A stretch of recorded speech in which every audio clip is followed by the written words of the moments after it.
교회에서 이렇게 인사를 합니다. 행복한 부활절입니다. 이렇게 인사를 하는데 우리에게는 설날을 맞아서 복 많이 받으세요, 이런 익숙한 인사가 있는 것에 비해서 부활절 인사가 따로 익숙한 인사가 따로 있지는 않다라는 생각이 듭니다. 오늘 아침 조용한 시간에 저는 하우저라는 분이 연주한, 첼로로 연주한 베네딕투스라는 연주를 여러 번 들었습니다. 사가랴의 노래에서 비롯된 베네딕투스라는 말은 주 이스라엘의 하나님이여 찬미를 받으소서, 거기서 나온 인사인데요. 오늘 우리 시온 찬양대가 우리들의 마음을 잘 담아냈다라고 여겨집니다. 오늘 참 기쁜 우리 부활주일인데요. 우리 서로 주님을 찬양합시다, 이렇게 인사를 하면 어떨까 싶습니다. 우리 옆에 분들과 서로 인사 나눌까요? 주님을 찬양합시다.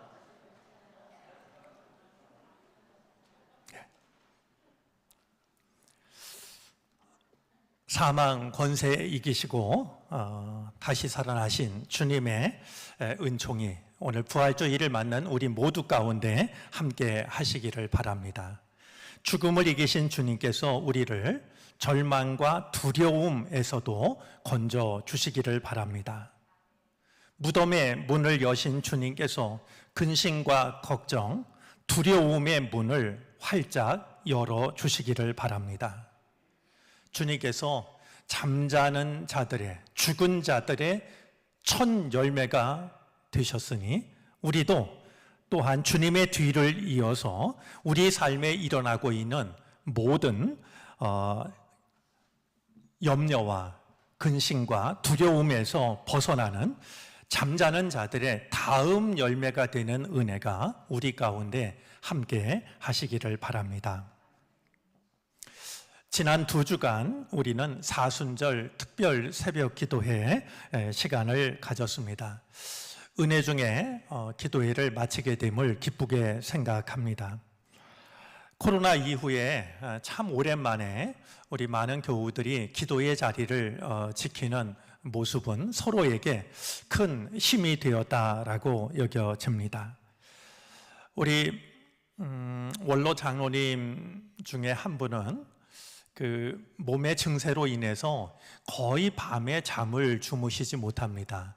그래도 밤을 그냥 꼴딱 세우시고 새벽에 기도의 자리를 지키셔서 2주간 변함없이 기도의 자리를 지키시기도 했고, 또 우리 권사님 중에 한 분은 아주 그냥 이른 새벽에 기도의 자리로 오시려고 집을 나섰다가 엘리베이터가 고장이 나는 바람에 엘리베이터 안에 30분 이상 이렇게 갇혀 계셨다라고 하는데요.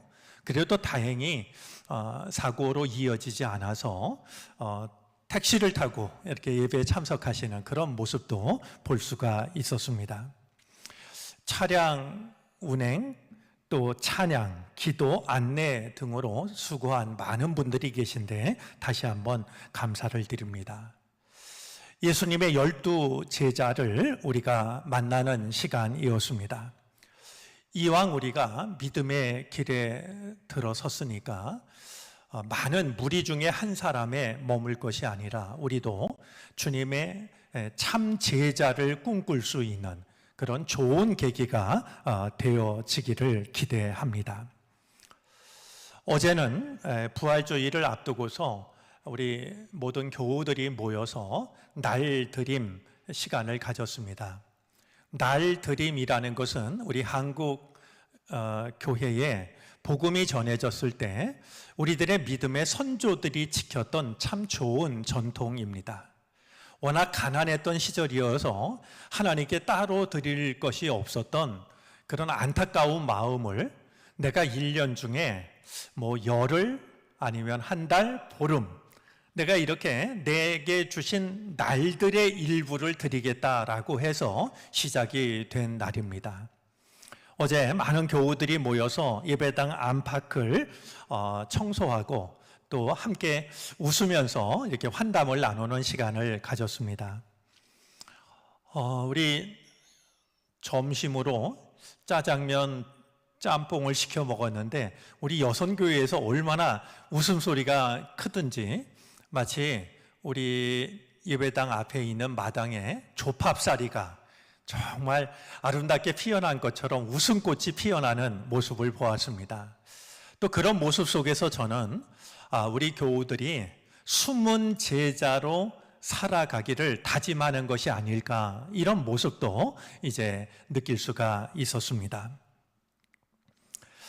오늘 부활 주일이어서 우리에게 몇 가지 특별한 시간이 있는데요. 2부 예배 시간에는 세례 예식이 있고 시온 찬양대와 호산나 찬양대가 연합으로 준비한 우리 부활절 칸타타도 준비가 되어져 있습니다. 오늘 시온 찬양대를 통해서도 은혜를 받았지만 우리 연합 찬양대가 드리는 부활절 칸타타, 마음이 있으시고 시간이 되시는 분들은 함께 참석하셔서 또 한 번 은혜를 경험하셔도 좋을 것 같습니다. 신앙생활을 하는 우리들에게는 매우 익숙한 말이고 그리고 중요하다는 것을 잘 알고 있지만 사실 우리들의 일상의 삶 속에서 부활의 의미를 경험하는 일은 흔하지도 않고 쉽지도 않습니다. 우리가 부활이라고 하는 것을 너무나 잘 알고 있고 그것이 가장 중요하다라고 동의는 하지만 우리들의 삶 속에서 이 부활의 의미를 경험한다라고 하는 것은 생각만큼 흔하지도 않고 쉽지도 않죠. 사실 생각을 해보면 겨울을 이기고 봄꽃이 피어나는 것도 부활의 한 모습일 수 있을 겁니다. 오늘 여러분들이 느끼고 계신지 모르겠는데 지난 3년 동안 여러분들과 저 사이를 가로막고 있던 아크릴 벽도 저희가 제거를 했습니다. 저는 이런 것도 부활의 또 한 모습이라고 생각을 합니다. 그럼에도 불구하고 죽은 사람이 다시 살아난다라고 하는 이 부활이 과연 우리들의 삶 속에서 어떻게 가능할까 선뜻 짐작을 하기는 어려운 것이 사실입니다. 그러나 생각을 해보면 그럴수록 우리에게 필요한 것이 부활의 은총입니다. 부활의 은총은 우리에게 어떻게 다가오는 것일까요? 우리가 살아가다 보면 너무 늦었다 싶은 일을 만날 때가 있습니다. 너무나 늦어서 되돌리기에는 불가능하다라고 여겨지는 일들이 있습니다. 건강이 그럴 때가 있습니다. 몸도 마음도 약해지다 보면 어느 순간 이렇게 모든 것이 끝나는 것 아닐까? 불길한, 두려운 생각이 찾아듭니다. 사업이나 내가 계획한 일들 속에도 이런 일들은 나타납니다. 내가 최선의 노력을 다했음에도 불구하고 그 결과가 실패로 다가오게 될 때, 그리고 그것을 만회할 만한 능력이 내게 보이지 않을 때, 모든 것이 끝났다 여겨지는 경우들이 있습니다. 사람과의 관계도 마찬가지입니다. 원하지 않았던 일들로 인해서 조금씩 멀어지기 시작한 관계가 어느 순간 이제는 이 관계가 다시 회복되는 것은 불가능한 것이 아닐까 하는 생각으로 이어질 때도 없지가 않습니다.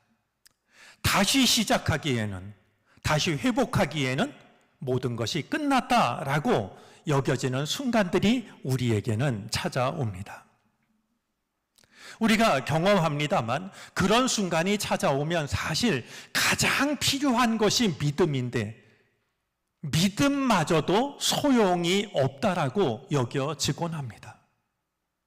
그럴 때 기도해야 된다라는 것을 잘 알고 있고 말씀을 붙잡아야 된다라는 것을 모르지 않지만 막상 그런 순간이 찾아오면 우리들의 믿음마저도 한없이 무력해지고는 맙니다. 상황이 달라지지 않거나 오히려 상황이 점점 악화되기 시작하면 우리들의 믿음도 덩달아 약해지는 것이 우리들의 모습입니다. 여러분 한번 생각해 보시겠습니까? 많은 사람들이요, 기도를 하다가 기도를 해도 소용이 없다라고 하는 이 절망을 피하기 위해서 기도하지 못하는 건 아닐까? 이런 생각을 할 때가 있습니다. 기도해도 소용이 없다라는 이 절망감을 경험하고 싶지 않아서 미리부터 기도를 하지 않는, 그것이 우리가 가지고 있는 우리 믿음의 한 부분 아닐까 하는 생각을 하게 됩니다. 오늘 부활주의를 맞아서 우리가 읽은 본문 속에는 우리를 꼭 닮은 사람들이 담겨져 있습니다. 마르다와 마리아입니다. 예수님께서 요단강 건너편으로 물러가 계실 때였습니다. 그때 예수님에게 한 가지 소식이 전해지는데요, 나사로가, 예수님께서 사랑하시는 사람 나사로가 중한 병이 걸렸다라는 소식이었습니다. 이 마르다와 마리아가 사람을 보내서 예수님에게 이 사실을 알리면서 어서 속히 와달라고 부탁을 합니다. 그런데 예수님께서는 왜 그러셨는지는 모르지만 이틀을 그곳에서 더 머무신 끝에 나사로를 찾아옵니다. 그러나 이미 늦은 때였습니다. 나사로가 그 사이에 죽고 만 것입니다. 예수님께서 베다니에 도착하셔서 보니까 나사로가 무덤 속에 들어간 지가 벌써 나흘이나 되었다라고 오늘 성경은 말합니다. 예수님이 계셨던 요단강 건너편에서 이 베다니까지의 거리가 좋게 나흘 길은 되었던 것 같습니다. 마르다가 예수님께서 오신다라는 말을 듣고 나가서 예수님을 영접합니다. 예수님을 영접하면서 마르다는 예수님에게 자기의 속마음을 이야기합니다. 이렇게 말했습니다. 주님, 주님이 여기에 계셨더라면 제 오라버니가 죽지 아니하였을 것입니다. 이 마르다의 말 속에서 묻어나는 것은 슬픔뿐만이 아닙니다. 오히려 원망과 서운함이 더 크게 느껴집니다. 절망도 느껴집니다. 오라버니가 아무래도 죽을 것 같아서 급히 사람을 보내서 알려드렸는데 왜 예수님께서 달려오지 않으셨냐라고 하는, 예수님께서 급히 오시기만 했어도 제 오라버니가 죽지 않았을 것이라고 하는 말이죠. 그런 서운함과 원망이 얼마든지 느껴집니다. 아울러 왜 이제 오셨느냐라고 하는, 이제는 예수님조차 소용이 없어지고 말았다라고 하는 이런 절망감도 느껴집니다. 우리가 예수님을 믿고 사랑하지만 이제는 예수님이라도 소용이 없습니다. 마르다의 이 한마디 말 속에서는 얼마든지 그가 표현하지 않은 마음이 전해지는 것을 우리는 잘 압니다. 그렇게 생각한 것은 마르다의 동생인 마리아도 마찬가지였습니다. 주님을 만난 이 마르다도 어쩌면 언니가 했던 그 말을 똑같이 합니다. 주님, 주님이 여기에 계셨더라면 내 오라버니가 죽지 않았을 것입니다. 제가 생각할 때는 동생 마리아는 언니보다도 훨씬 더 생각이 깊고 믿음이 깊은 사람이라고 여겨지는데요, 언니나 동생이나 다 같이 예수님을 향해서는 왜 이제 오셨느냐라고 하는 이런 서운함, 이런 원망, 그리고 이제는 예수님이 오시긴 오셨지만 예수님이 할 일은 따로 없습니다 라고 하는 절망이 모두에게서 느껴집니다. 마르다와 마리아를 우리를 닮은 사람이라고 말씀을 드린 것은 우리에게도 그럴 때가 있기 때문입니다. 많은 순간 주님을 의지하고 살고 주님께 기도하고 그럼 우리를 도우신다라는 사실을 잘 알고 있지만 정말로 큰 어려운 일을 만나고 간절히 기도를 드리고 기도를 드렸는데도 우리의 상황이 호전되지 않으면 주님이 계셔도 소용이 없는 일 아닐까? 너무 늦어버린 것 아닐까? 이런 생각이 우리들의 마음을 무겁게 하기 때문입니다. 그런 순간이 찾아오면 우리는 마치 무덤에 갇힌 자와 다를 것이 없다라고 여겨집니다. 온기를 잃어버립니다. 아무리 밝고 긍정적으로 생각을 하려고 해도 우리들의 마음은 점점 어두워져 갑니다. 그리고 활력을 잃어버립니다. 몸도 마음도 정말 살아있는 기운을 느끼기가 어려워집니다. 따뜻함도 웃음도 사랑의 마음도 하나씩 잃어버리기 시작합니다. 그런 우리들을 두고 오늘 성경 말씀을 생각하면 무덤에 갇힌 나사로와 다를 것이 없겠다라는 생각을 하게 됩니다. 그런 우리들의 모습은 마치 수의를 입은 것 같습니다. 아무리 좋고 아무리 화려한 옷을 입어도 우울함을, 슬픔을, 낙심을, 절망을 가릴 길이 없는 우리들은 아무리 좋은 옷을 입었다 할지라도 실제로는 수의를 입은 것과 다를 것이 없다라고 생각이 듭니다.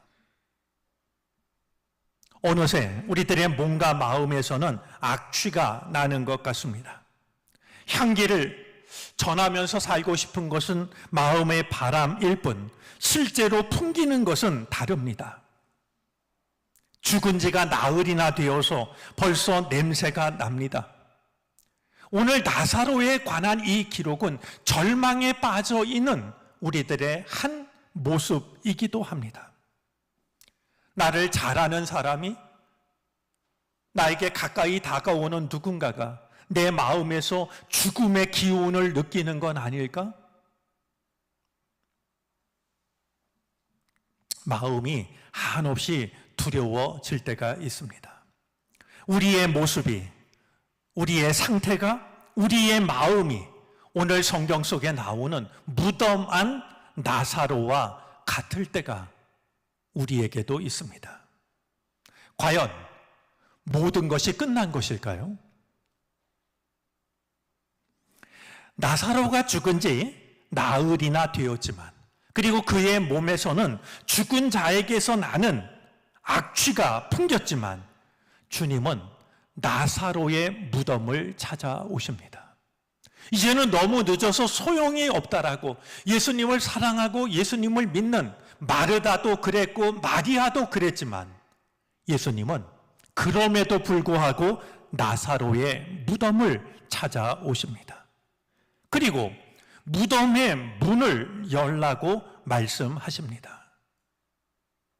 무덤을 막고 있는 돌을 옮겨 놓자 주님께서는 무덤 안 나사로를 향하여서 죽은 지 나흘이나 되어서 냄새를 풍기고 있는 어떤 가능성도 남아있지 않은 나사로를 향하여서 큰 소리로 이렇게 외치십니다. 나사로야, 나오너라. 우리가 기억해야 할 것이 있습니다. 모든 것이 끝났다라고 여겨지는 순간에도, 이제는 어떤 것도 이 상황을 되돌릴 수 없다라고 여겨지는 순간에도, 주님을 사랑하는 사람조차도 주님조차 아무런 소용이 없다라고 여겨지는 그 자리에도 주님이 찾아오신다는 사실입니다. 주님은 그를 가두고 있는 무덤 앞에 서서 무덤 속에 갇혀 있는 그의 이름을 부르시며 나오라고 하십니다. 이것이 2023년 부활주일에 주님께서 우리에게 주시는 메시지가 되어질 수 있었으면 좋겠습니다. 죽음을 향해서 명령을 하실 분은 주님밖에 없습니다. 왜냐하면 주님만이 죽음을 이기신 분이기 때문입니다. 우리는 죽음 앞에서 아무것도 남아있는 것이 없다라고 절망하지만, 주님조차 소용없다라고 낙심하지만, 죽음을 향하여서 명령을 내릴 수 있는 유일한 분은 주님이십니다. 나사로야 나오너라.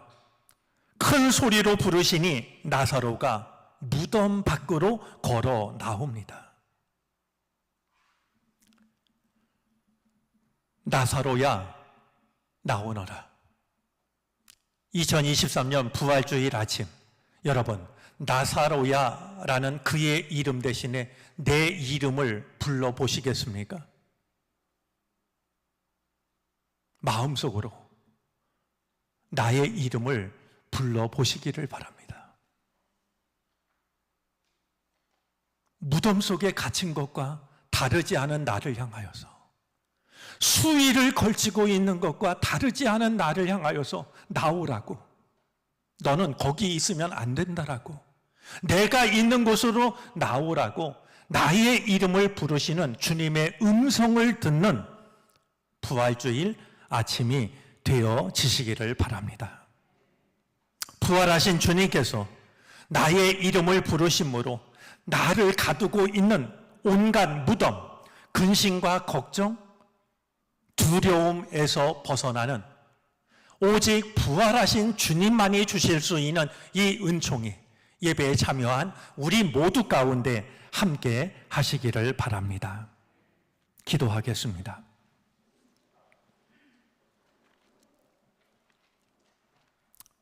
부활의 첫 새벽, 부활하신 주님을 보면서도 알아보지 못하는 마리아를 향하여 마리아야 이름을 부르신 주님, 무덤 안에 갇혀 어떤 가능성도 남아있지 않은 나사로를 향하여 나사로야 나오너라, 나사로의 이름을 부르신 주님, 오늘은 나의 이름을 불러주시기를 원합니다.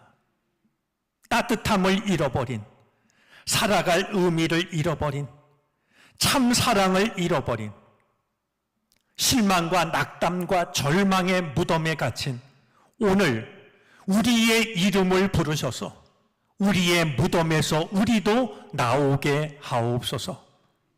주님께서 잠자는 자들의 첫 열매이셨으니 우리가 그 뒤를 잇게 하옵소서. 예수 그리스도의 이름으로 기도를 드립니다. 아멘.